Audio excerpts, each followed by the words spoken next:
Gangster Lawrence Bishnoi के बारे में अब तक का सबसे बड़ा खुलासा।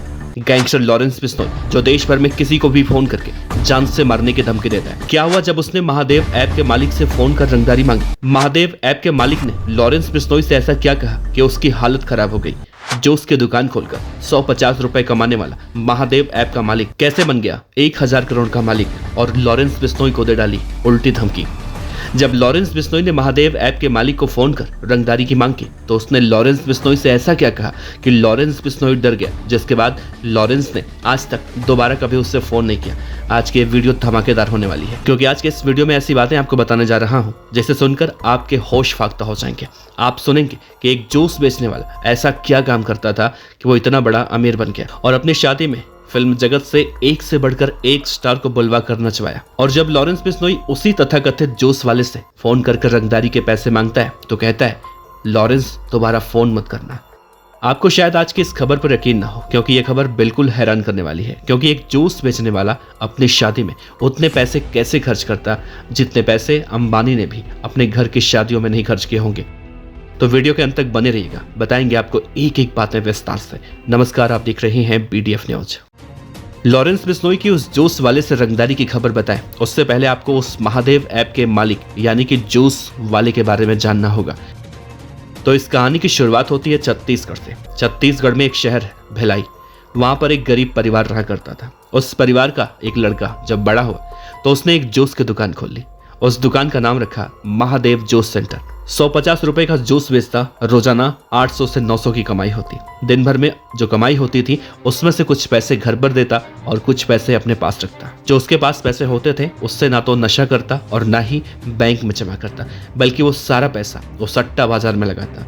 एक दो बार कमाई हुई पर ज्यादातर वो पैसा हारने लगा, जिसके बाद दुकान का किराया भी निकालना मुश्किल हो गया। इसीलिए उसने सब कुछ बेच बाच कर दुबई का रुख किया।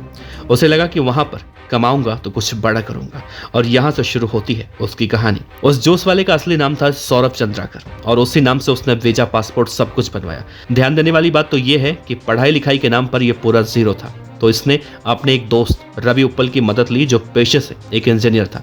दुबई पहुंचने के बाद इन दोनों ने एक ऐप बनाया जिसका नाम रखा महादेव ऐप। यह ऐप ऑनलाइन सट्टेबाजी का काम करती थी, जिसमें सट्टा खोलने की शुरुआत 500 रुपए से होती थी और मैक्सिमम कोई लिमिट नहीं थी, यानी कि 500 रुपए लगाकर लाखों कमाने का सपना दिखाया जाता था।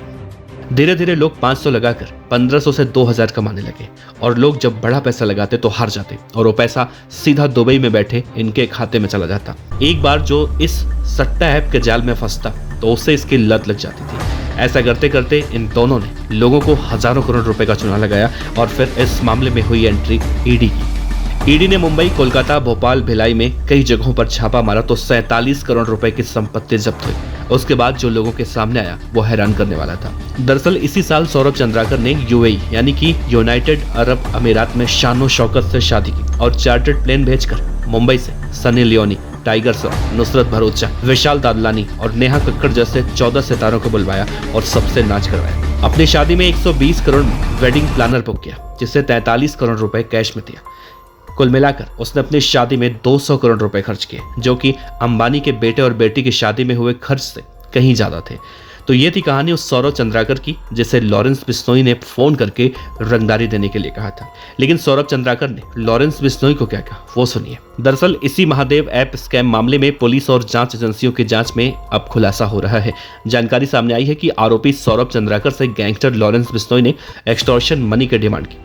हालांकि इस दौरान लॉरेंस बिश्नोई की चाल उल्टी पड़ गई और सौरभ चंद्राकर ने उसे ही धमकी दे दी।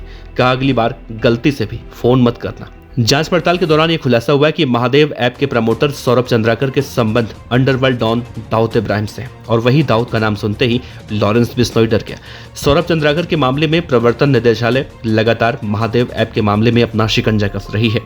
शक जताया जा रहा है कि सौरभ चंद्राकर की शादी में फिल्मी जगत के सितारों के साथ अंडरवर्ल्ड की दुनिया के लोग भी शामिल हुए थे। महादेव ऐप के मालिक सौरभ चंद्राकर ने अपनी शादी में कुल 200 करोड़ रुपए नकद खर्च किए थे। फिलहाल इस पूरे मामले की जांच की जा रही है, लेकिन जिस तरह से लॉरेंस बिश्नोई का एंगल निकलकर सामने आ रहा है वो वाकई में हैरान करने वाला है।